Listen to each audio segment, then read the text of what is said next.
عمرك سألت نفسك ليه ساعات بتحس انك لازم تكمل في حاجة حتى لو مش عاجباك؟ يعني فيلم ممل، كتاب مش عاجبك، او حتى اكلت وجبة وما عجبتكش وبرضه مكمل فيها رغم انك شبعان. في تجربة اتعملت في جامعة دوك، جابوا مجموعة ناس وعرضوا عليهم لعبة معينة، وكل واحد دفع تذكرة دخول بسيطة.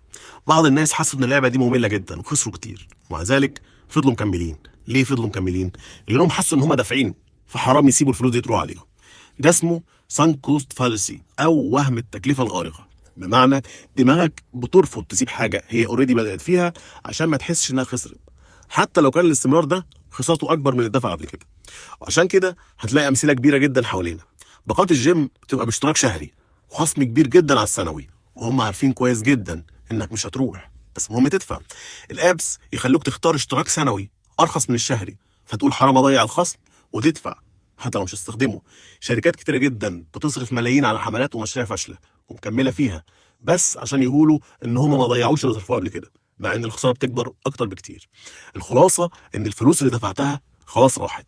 السؤال الحقيقي مش حرام اسيبه بعد ما دفعت، السؤال الحقيقي هو هل اللي جاي يستاهل اكمل، ولا انا بكمل عشان اوهام في دماغي؟